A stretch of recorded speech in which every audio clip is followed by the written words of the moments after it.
today's webinar on data security. Good morning, good afternoon, good evening to the folks joining from different parts of the globe. My name is Noor Basha, Marketing Director at WinWire Technologies, and I'll be your moderator for today's webinar. So today's topic for the session is modern data security for the enterprises, where we will be discussing different layers of data protection, some of the important security features, potential scenarios in which these features can be applied to limit exposure to security threats in your organizations. So before we start, let me highlight a few housekeeping items. During the webinar, please feel free to post questions and we will try to answer as many as we can at the end. This session is being recorded and we'll share you the screen, a PPT plus the session recording to you in next 24 to 48 hours. So with that, let me introduce you to today's session speaker. First of all, I welcome Sergey. Sergey brings over, he's a senior principal consultant at WinWire Technologies and brings over 20 years of IT industry experience with expertise in designing and developing applications using .NET, SQL Server, Azure, Power BI, Azure App Services, and other Microsoft platforms. Also, I have Siddhartha, who is the technical architect at WinWire Technologies, and he brings over 13 plus years of experience in the IT industry. He's been working on various MSBI development and architecture projects, along with SharePoint integration as well. So with that, I would like to hand it over to Siddharth to take it from here. Sure, thank you, Noor. Welcome everyone.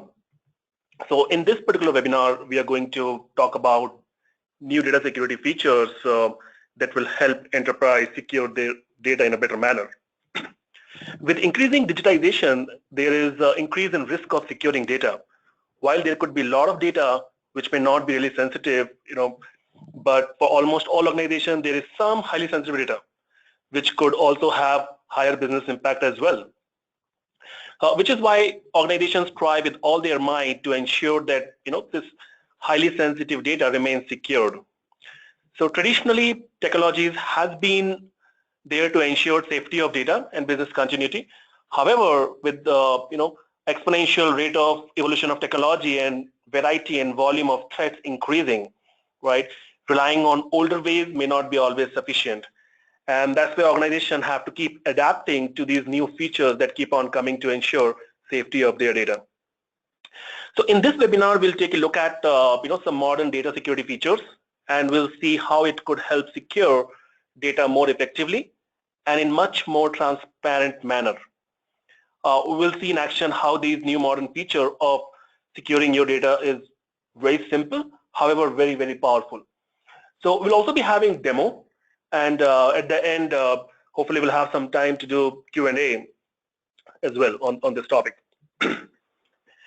So when we talk about data security, first thing that comes in mind is to safeguard data from external threats, right? A lot of hacking community outside which keep trying to get into a network, and it's one of the highest priority stuff for organization to keep them out, right? Which is absolutely right. However, there are other threats which need to be considered and planned for, like natural disaster, right?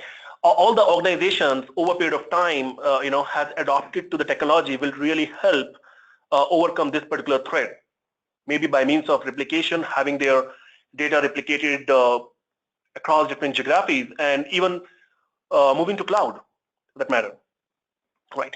Another major threat is insider threat, right, where someone within the organization compromises, right? And third, and the major item is outsider threat. So natural and insider threat are, they are big topic on their own, and that's not something we're going to cover today. Our focus on this session is going to be on external threats and how modernized enterprise data security could help secure. All right.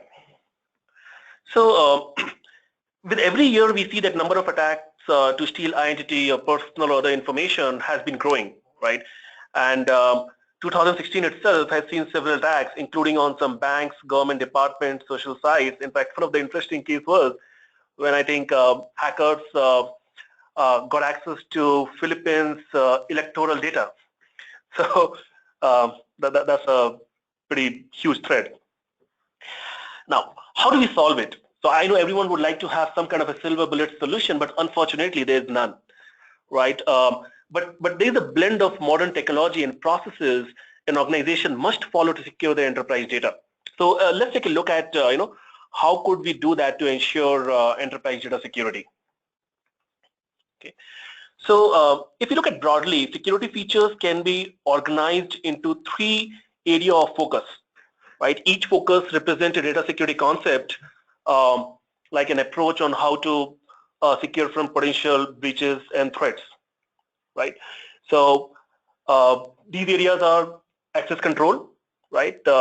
Where we ensure that only authorized or authenticated users who have explicit access get into the network or get connected to database, right?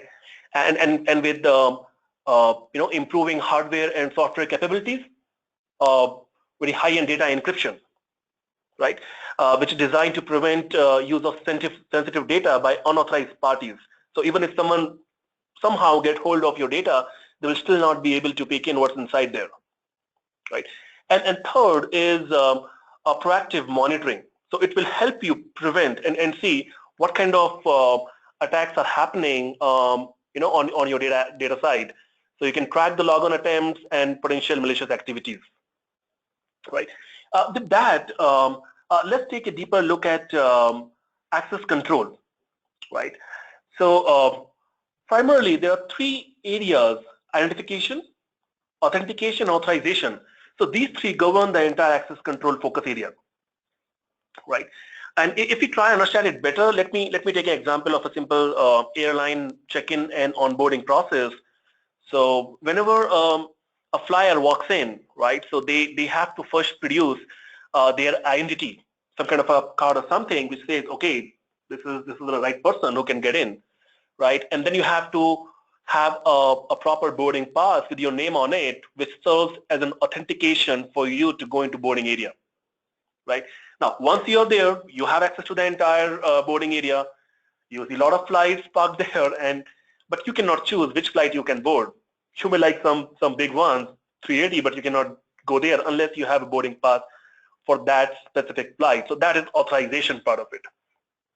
Similarly, right, when we are defining data security for an organization, it is highly required, that after authentication, proper authorization has been implemented, right? And it's not like organizations do not have it. There are several traditional ways, which has been there for years, and we're going to look at few of them now in a minute. And these modern features just enhance it further, right? And we'll talk more about in few minutes. So one of such thing is firewall. It's a primary thing to protect your network from malicious user and external attacks, right? So by having a firewall, you can restrict who can access your network, right? Who can get inside. Now, while firewall, do restrict the user, but I think it's always recommended that around your data storage, you should definitely have another firewall. So there should be a multi-level of firewall. So it shouldn't happen like, if someone gets into the first firewall, have entire access. In fact, I can cite one example. It happened in 2013, a big retail chain Target, right? So these hackers were able to penetrate inside the network, and once they are in, there was nothing to stop them. They had access to all the way to their accounting records, right? And I'm sure many of you might be aware of that. So that's why it's highly recommended to have a multi-level firewall configuration to ensure only right users get into your network, and then only selected users who have very, very explicit privileges to connect to data storage get to that, right? Now, how will you get to know who are the right users? So one of the very proven way is Active Directory, right? It serves a centralized identity management area where each user's identity is clearly defined. So when any request is coming in, a person gets authenticated against Active Directory only when it's valid user the entry is allowed in, right? And now as we see that a lot of organizations have a hybrid kind of data storage implementation where they have some on-prem data storage like SQL Server on-prem, and they also have SQL Azure or Azure Data Warehouse, right? So in that case, we also have Azure Active Directory, which synchronizes seamlessly with on-prem Active Directory. So maintaining the same identity across on-prem as well as cloud network. And as I said, I mean, these things have been there for quite some time and has been evolving over a period of time. Now, one of the very, very important thing when we talk about data security is to avoid using SQL authentication. Means I have seen really, and I keep talking when I meet several customers that never use SQL authentication unless you really believe you have a need for that, right? Because SQL authentication bypasses a lot of security measures, and anyone whose IP address have access to your data storage and they have SQL authentication, they can do whatever they want, and they will get unnoticed because their identity cannot be determined, right? So just try and keep SQL authentication away in your security measures, and that will also raise and make it more secure. Now, now that we know that we have valid users, but again, it's still important to ensure that they access only those resources or those data objects or elements which they are authorized to have access to. For example, you may have HR-based user or finance users. So you do not want finance users to get access to maybe HR data and vice versa, right? Because finance data could be confidential. So for that purpose, it's highly recommended to define roles and separate users based on roles, right? And as a best practice from SQL point of view, it's recommended to define proper schema. So if you are having DB objects related to HR data elements, just try and group them under HR schema, let's say. Or if you have for finance, group them under finance schema and grant and centrally manage all the users access through schema. So that is one really good way of doing it. Now, while you have these roles defined, users segregated by their roles, it's important that we give them right set of permissions, no less and no more, right? Whatever task that set of user is supposed to do, they should be having that minimum required permission for that. If someone is supposed to read data, they should only have read permission.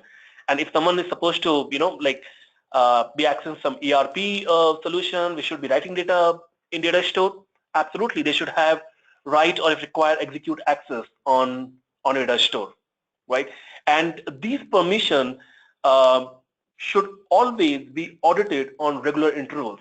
Because I have seen in few of the implementation where sometimes a person leaves the organization, but we still see there are still orphan records associated with that particular identity having access to those specific resources. So I think audit of roles and permission is something every organization should perform in a very, very frequent manner.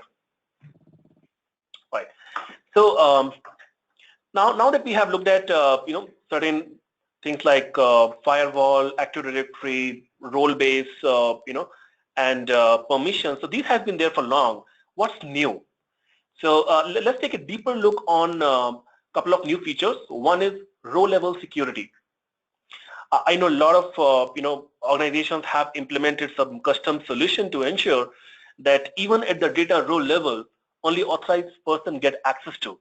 Now, the pain area with custom applications is transparency, because you may have created the solution at the application or client level, and if any new way of accessing data has to be there, then you have to ensure that that custom code is implemented there as well, because if it's not, then someone will be able to bypass that, right? So Microsoft has been seeing it, and now what they have done is they have implemented this row-level security in a very, very transparent manner, right? And as they have been promoting for a long time, they have done it in a very cloud-first model. So first, this feature has been gone into SQL Azure. I think we all understand that SQL Azure is having much lower, iteration cycle, because to get a new feature on a box version takes several months to a year. But in case of a cloud offering, it takes a few weeks to a few months, right? So this has came into SQL Azure quite some time back, and then they have packaged this into SQL 2016 as well. So that's what it is. SQL 2016, enhances the security aspect of your data storage. So let's take a deeper look at how it really works. So number one, it gives you a centralized access logic area, right? And it will again eliminate the risk of error in application codes, right? Because it's completely transparent to the client applications now, right? So how to implement it? And as I'm going to demonstrate this part to you, you will see that it's pretty simple and very, very straightforward, right? If any table on, like for example, customers, right? You want your sales people to, or sales manager to look at customer relevant to them, or in their geolocation, and not to some other sales managers customers. So as long as you have a label in your table defined, you can simply create a predicate and then create a access policy, like security policy, and that will ensure that whoever is going to connect, right, will have access to rows related to them, right? I think it will be best explained if I showcase that to you. So let me quickly go to my VM. Great. So to keep it simple, I just have this customer table. So where I'm having all my customer information, their first name, last name, company, their address information, phone, email, and other stuff. And then I have my sales manager, and for now I have just kept two sales managers, John and Lisa. So John is taking care of California area, whereas Lisa is taking care of Ohio, right? So in absence of row-level security, so what will happen? So anytime a user is going to look at that particular data from that particular table, they will be able to see everything, right? Now, if we have to implement row-level security here, I think what we have to do is first, as a best practice, as I was suggesting some time back, we better create a schema specific to RLS, so that all security-related objects go and reside there, and you can control security of that schema separately, right? So once we have this schema created, we can go ahead and create this particular function. This function is a backbone of row-level security, because this is where you will define the logic that will be applied at runtime and return only rows which are relevant to the logged in users, right? Yeah. Okay. I already have this created. Okay. So once we have that, then we simply have to associate that predicate to a security policy, right? And we are associating that to that particular table, right? So if you look at, we are considering sales manager table, where we have our sales manager and location information defined to define our predicate, and then we associate the customer, right? Using filter predicate and block predicate. And let me show you how it works, right? So as I'm a user, admin user, so I should still be able to see, all the data, like across all states, be it LA, Michigan, New Jersey, right? But let me go ahead and set the context for John. And here we go. Now, as John will try to access this table, he's going to see only California, because that's the state he's authorized to see data for, right? So as you will look at, all data is only CA data. So out of those 500 customers, he could see only 72 customers there. Now, it also take care of any other data manipulation operation. Like for example, if someone will try to update like for example, John will try to update customer's last name for all customer in Florida region or state, he will not be able to do that. So now you see 0 rows affected. Same thing if I'll try and delete Florida customer information, I won't be able to. Let me try insert it, right? So now I'm inserting a new test customer for Florida state, and it gives me an error, right?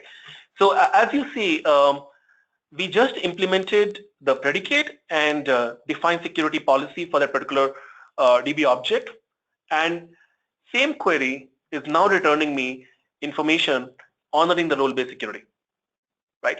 So once this is implemented, it is going to be very, very transparent to your client application. So you may be having, several client application hitting your database, and you just have to enable it like this, and it will come into effect. So that's what I was saying. It's very, very, simple yet very powerful. Let's take a look at another user, Lisa. So she should be able to. Oh, sorry. Let me first revert the context, and yeah, let me now try execute as Lisa. So Lisa, because she is having customers in Ohio State, so she is able to see only Ohio information, right? So this is what row level security is. And apart from that, there are still cases where you want to get the data, but you want to hide a part of data from specific user. And for that, Microsoft has added in the same transparent manner dynamic data masking. So what it does is, right. So what it does is, it will ensure that users do not see any sensitive data. So for example, in my application, I'm storing maybe customers' phone numbers, their credit card numbers, and I do not want my, say, support persons, who are maybe just logging into my server for some debugging purpose or DBAs to, go in there and have a look at it. So in such case, I can restrict that, right, by implementing dynamic data masking, right? And let's again take a quick look at a working demo that will explain it a lot better, right? So as we have looked at this particular table where we are having first name, last name, email, phone numbers, right? Now, there are 3 different ways, few different ways. For example, we can mask the entire column data itself, right? So we can simply add a default masking, right? And let me do that on an address field in this particular table, right? So now I have added default masking. If I go and have a look at table, I should be, I'm still seeing it because I'm admin, right? So let me execute that in context of Lisa. Here you go. So now you see that address field is not being shown to Lisa. She's just seeing XXX. In the same manner, we can mask email, right? So these are some pre-built functions you can straight away use and mask this, these sensitive information here. So now Lisa is able to see only the first character, @ symbol and .com, so that she get to know that it's an email ID she's looking at and none of the information, right? Same way, if you want to mask phone number or any other string, you can also use a partial function and you can actually define what are all different characters in the string you want to mask, right? And let's go ahead and apply this particular masking function, and now you will see that it's masked. Lisa could see only first 2 numbers and the last 2 numbers for the phone number. So as you see, I simply enabled masking function. It took me hardly a few seconds, and it's effective, right? And it's pretty easy for me to drop masking on a particular column or enable masking on a particular column, and it will just come into effect in a matter of seconds. Now, as I was saying, you can actually restrict who can see and who cannot see. For example, I realized, no, I want Lisa to see the information, so I can simply go and unmask it, right? So now what will happen? Now, if I'm executing for Lisa, she should be able to see everything, right? So it's pretty simple to grant unmask permission or to revoke unmask permission for any user. Great. So with that, let's move on and look at, a very, very exciting enhancement in area of encryption. And for that, I would like to, request my colleague and friend Sergey to, take you into details of that. Sergey, over to you.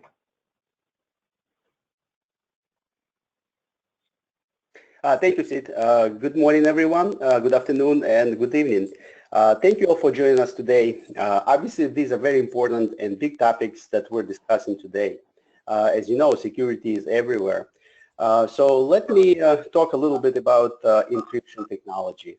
And it's actually at your disposal today, and you could start taking advantage of that right away.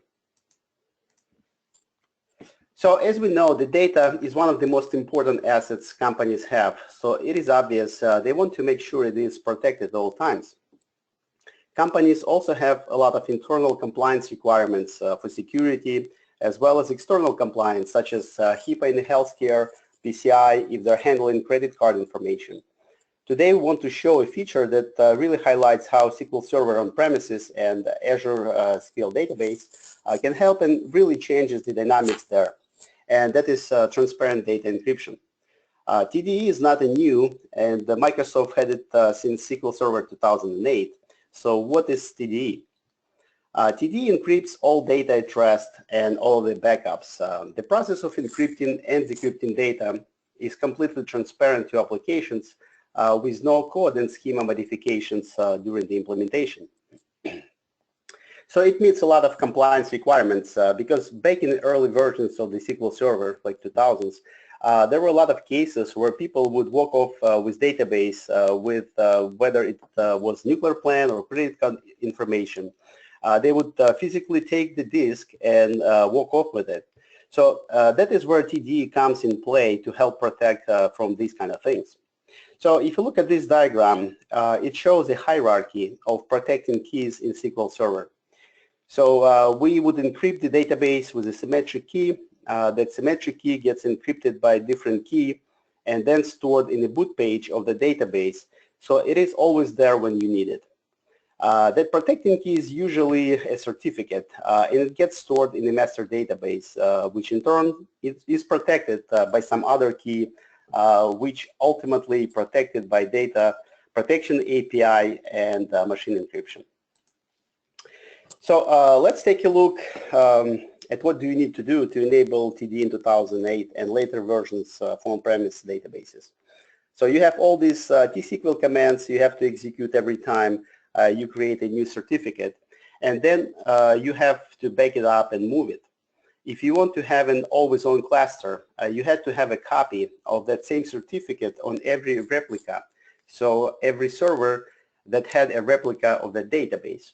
If you wanted to take a backup of your database, and if you ever wanted to open it in the future, and of course you do, you need a backup to that certificate, and you had to secure it where it was located.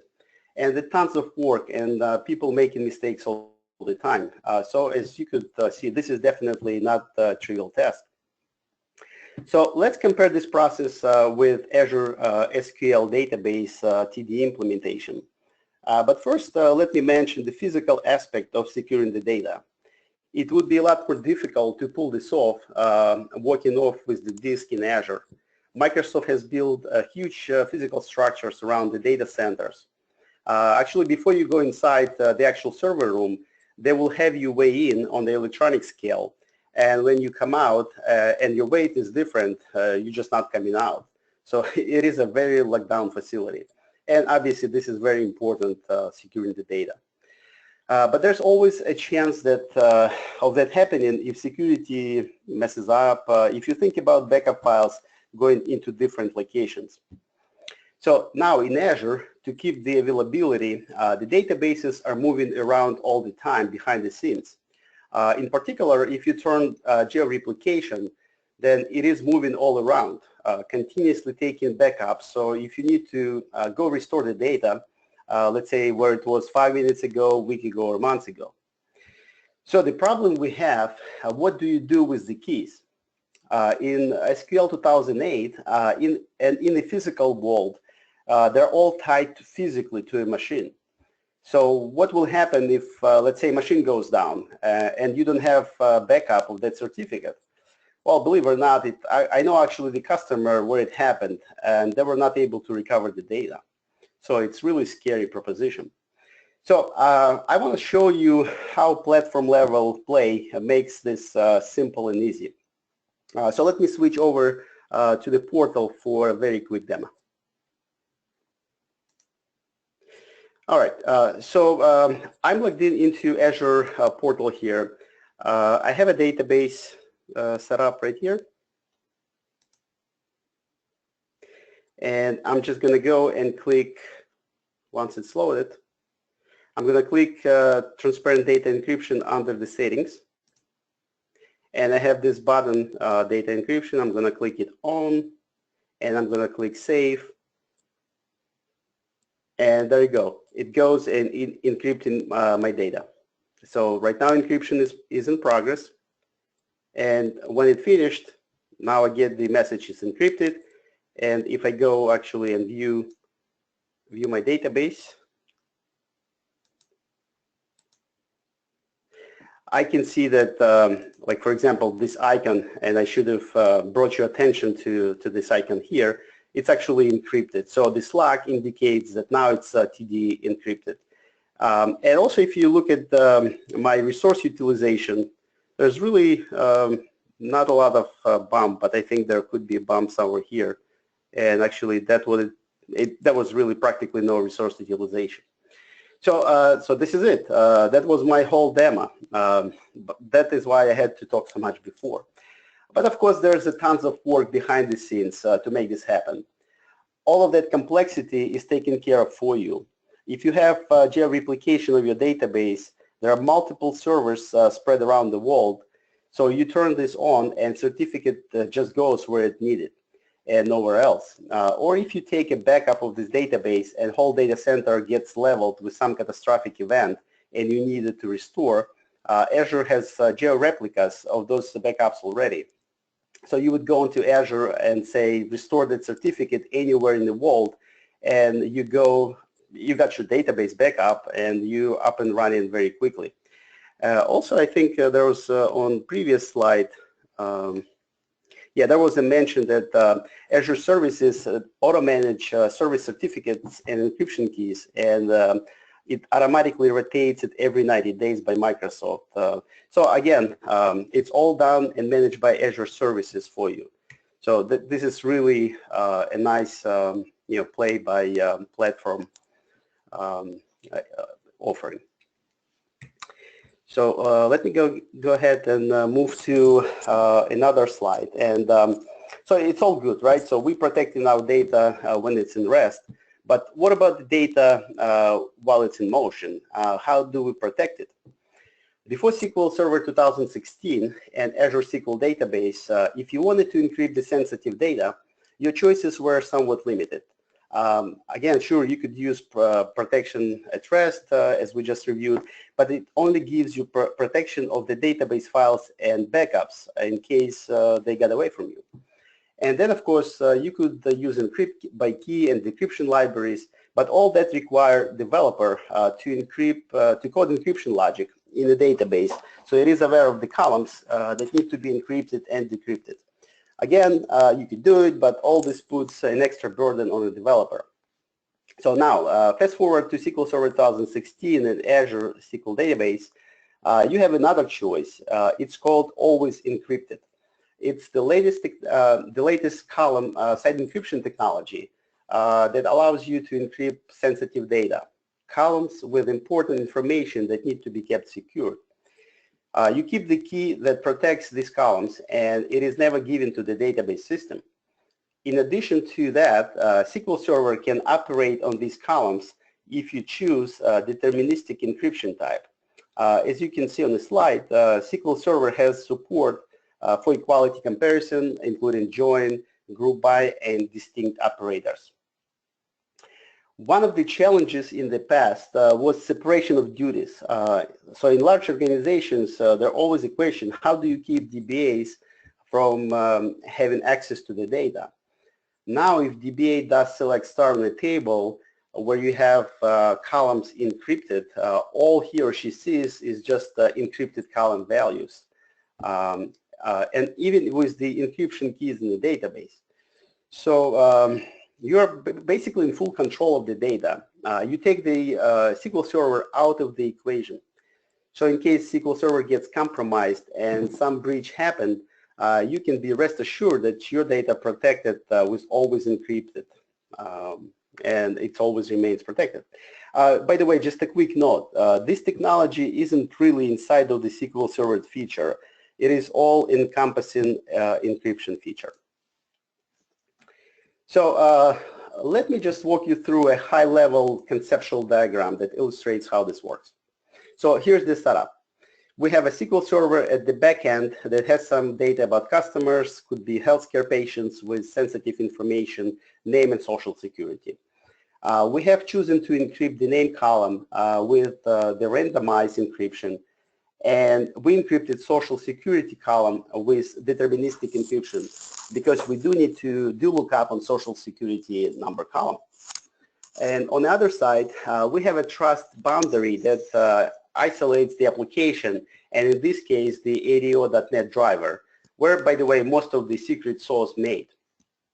So this is where all of the transparency and encryption and decryption happens because this is the client-side encryption scheme here.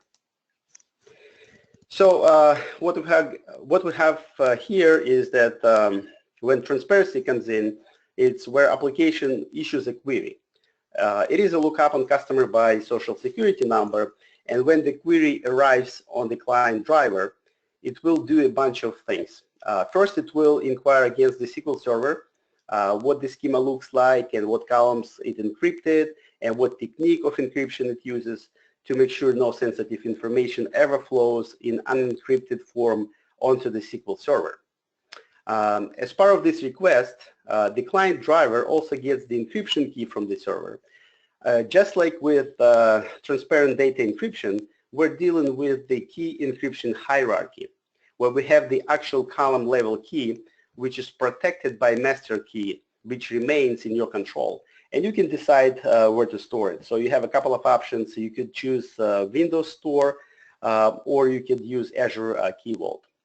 So all of this comes together on the client's driver as the query arrives, and the client then will do necessary work. In this case, we'll encrypt social security number and submit this query. You see it on the screen to SQL Server. SQL will take this query and execute it as is against the schema. This is where deterministic encryption comes into play. It will do the lookup against social security column, find the result set that is returned to the client driver in encrypted format. And the client driver will then, in return, do the decryption. And to the application, it really looks like a regular interaction with no backend, just with the backend. So that's basically that walkthrough.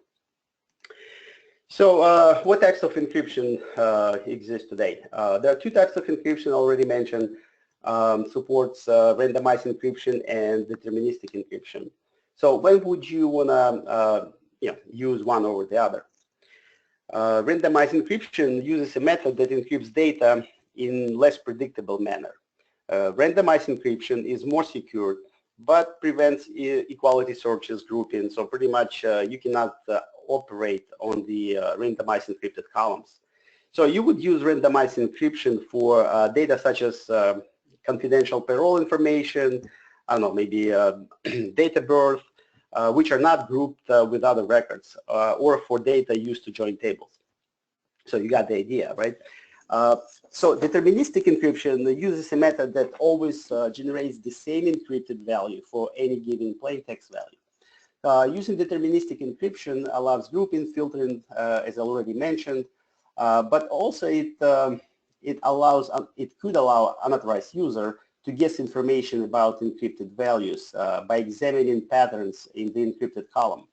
So this weakness is increased when there's a small set of possible encryption values. So for example, if you have a sales region, you have like 4 distinct values, and in the birthday column, you only have 365 distinct values. So again, that's where the data can get compromised.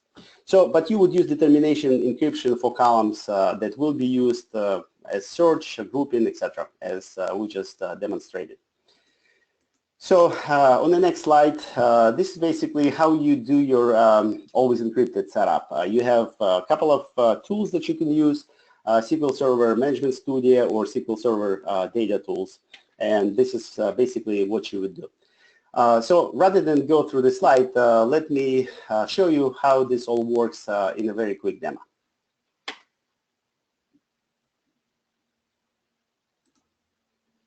All right, so I have just a regular typical ASP.NET application that uses a database in the backend, and nothing is encrypted there. Well, it's encrypted as a, we just enable TDE. By the way, it uses the same database, but everything else is pretty much unencrypted.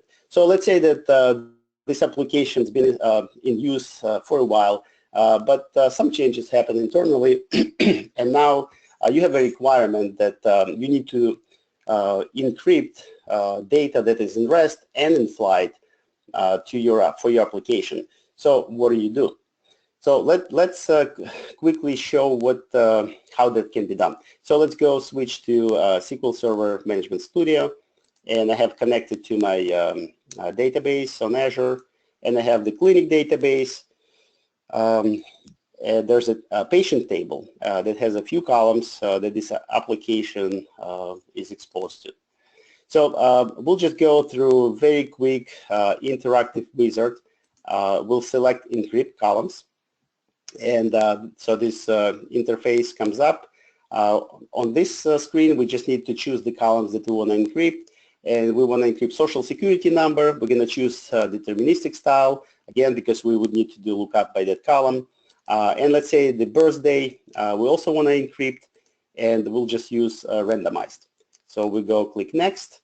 So the next screen presented with a couple of options where we want to store our certificate, and we can use Windows, and for this demo purpose, that's what I'm going to do. But if you're going to put it in production, then Azure Key Vault probably will be a better option for you. And here we can just generate the PowerShell script and give it to our admin to run it later. But again, we're just going to click submit, finish, and now what happens is that there are certain processes that's going on. So everything is being inspected for the columns, for the values, and typically this process doesn't take long, so we'll just give it a couple of minutes to complete. And then we're going to switch back to our application and see what whether it's going to still function, or whether some changes that would need to be required to do on application side.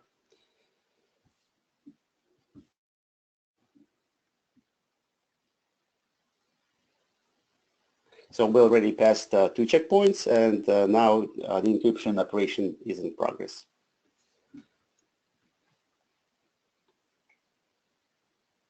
There's not a lot of data, so it should finish quickly. But I really wanted to show you the process of enabling Always Encrypted.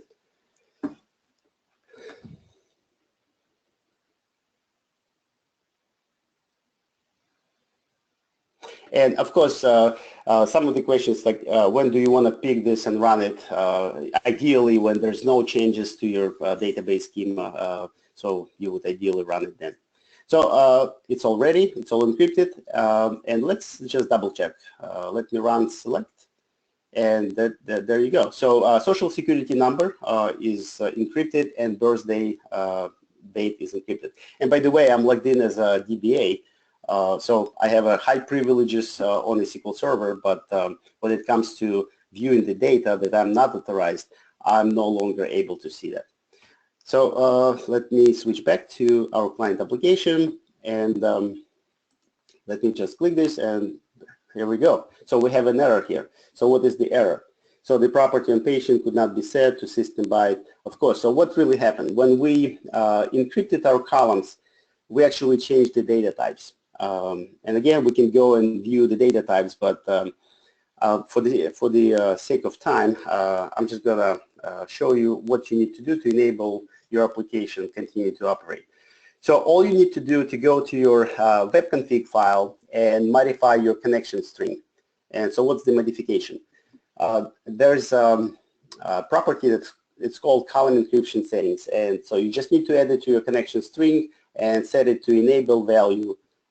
Just click save, and hopefully we'll switch back here and refresh our application, and we'll see if that works. So it's gonna recompile, rebuild.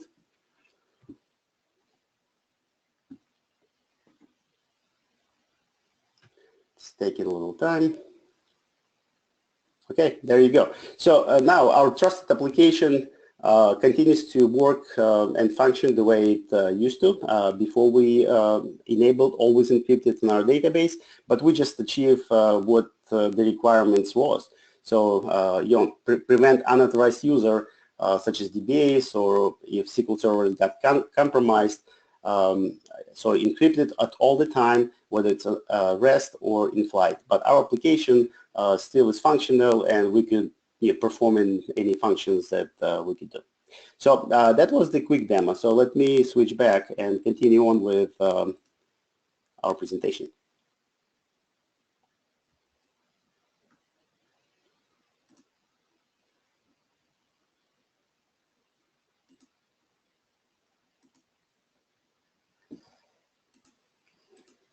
All right, so proactive monitoring. So why there's a need to audit and monitor? There are many reasons, but the number one goal is to make sure your security policy is sufficient in keeping your business and customer data secure, and your risks are being well managed. Compliance and requirements are a very complicated topic, and it is really industry specific. Different customers are operating in different fields, different industries, and different industries have different compliance requirements and standards that customers are expected to meet. Again, if you're in healthcare, you might need to be HIPAA compliant, or if you're dealing with credit card information, then maybe PCI DSS is something that is of concern for you. So it really varies a lot from industry to industry, and it is something that if you're dealing with certain types of data, then you do need to be aware of. So what are the tools today that can help companies to manage manage the risks? Azure SQL database has really cool features, and they're very easy to use, that helps companies with this kind of problems. In Azure SQL database, the auditing is similar to what you will expect on-premise database. So basically, you'll just track database events and write the events that you've selected out to some storage. So now in this case, the storage is in your Azure, it's your Azure storage account. So these are some of the benefits that you will see right away. Again, it's very simple, just turn it on. You can set up real-time actionable alerts that will come to your inbox, and all the information, let's say that there was some SQL injection attack, so when you enable a real-time actionable alert and it comes to your mailbox, then all the information will be right there, right in email, and you can just click and investigate what kind of threat it was. So what do you do to make all this happen? So if you're coming from on-premise world, you're going to find this a very straightforward process. It can be done in just, again, in a few clicks in the portal, and I'll show you this. So essentially, it is just a matter of provisioning a storage account, enabling auditing in the portal, or you can do it programmatically.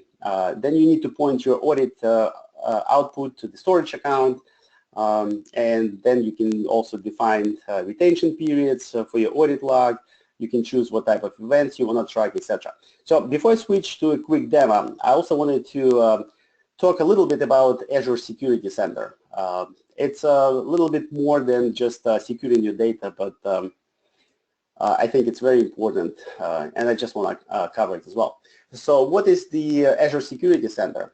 It is sort of like a Windows Server that has malware, firewall, all in one place.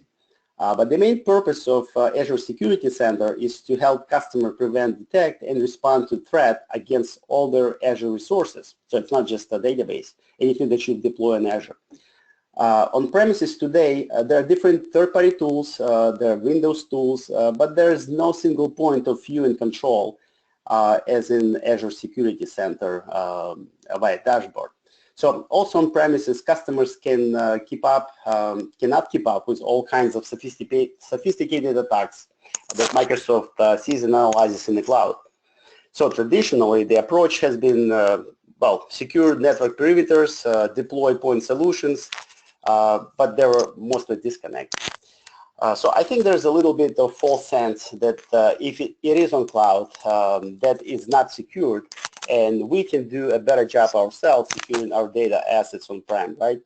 I mean, I've heard it many times before. But actually, if you look at Microsoft, they have extensive line of sight into the threat landscape. Think of Microsoft online products and services, Office 365, Azure, consumer services like Xbox. So they have a lot of threat intel and expertise internally in terms of how combat those threats. So they leveraging this information, helping customers to do better, protect their assets. So let's switch to the portal and do a quick demo.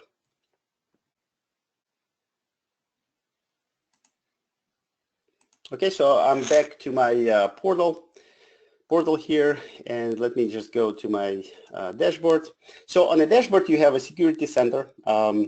And actually, let me start with SQL Server, because we want to enable the auditing and threat detection. So I have this SQL Server that has just one database that we use for demo purposes. And all I need to do is to, under the settings, go and enable auditing and threat detection. Again, it's easy. You enable auditing. You have different auditing types, basically where you point the log. You can write to table storage or blob storage. And of course, blobs auditing provides high performance and more flexibility. We're going to choose blob storage.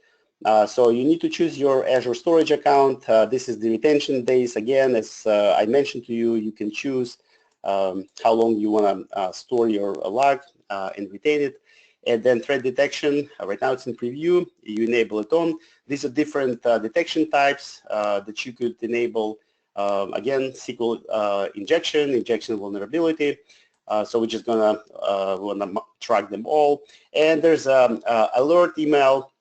By default, it sends all the alerts to security administrators, or you can specify additional emails. And you just click Save, and that's all it takes to enable it, right? So again, very straightforward and easy process. While it's being currently in process, okay, so we just successfully saved server audit. Again, if you go to a database level, because we just did it at the server level, if you go to the SQL database, there's another very important feature that you can enable, and that's to be able to monitor different metrics. By the way, resource utilization shows, when we enable Always Encrypted, so that was a spike bump in DTS activities. So monitoring, alert rules, very important, cool feature. So you can add alerts to track and monitor different metrics. So what are some of the metrics? Failed connections, successful connections. So all of these metrics you can choose, select, enable, and you will be notified real time. I'm not going to go through that. So I have a little bit time left, not enough actually to cover the security center, but very quickly. So in the security center, we have two sections. So one is prevention and another one is detection. So in the prevention section, you basically have all the recommendations that Security Center tells you to take care of. So we have a lot of unprotected or some high severity notifications for SQL servers and database, and you could tell that there's a bunch of things that we need to take care of. don't worry, this is all test databases. But there are some that we already took care of by enabling DTs and all. And again, you can just inspect it right from here. Go see what the recommendation is, and if necessary, just take care of it right from this user interface. And again, you just set everything else. You set the email address, which was required, but in this case, we're not going to do it because we're just running out of time. So let me quickly switch back to my presentation. There's one thing I want to cover, or actually mention, and WinWire has a data security and compliance assessment offer, and currently we offering this to our existing and prospective clients. So basically what we will do, we'll come in and with you, with your help, we're gonna try to assess all your existing network databases and see whether it's secured and whether you have some vulnerabilities, and we will give you recommendations. So if you're interested, please contact marketing@winwire.com. This offer is free, and we'd be happy to come out and work with you to make sure that your data is protected. And with that, I'm going to give it back to Anor. Thanks, Sergey and Sid, for the wonderful session. I hope it was really informative and useful to the audience.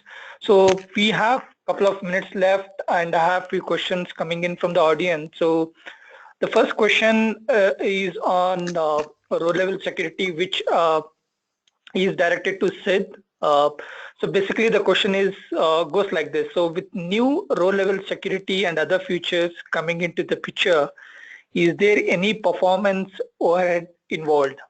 Sid, over to you. Thank you. Well, that's a good question, and I would say, yes, it does have some performance thing, but if we compare with no row-level security with row-level security, yes.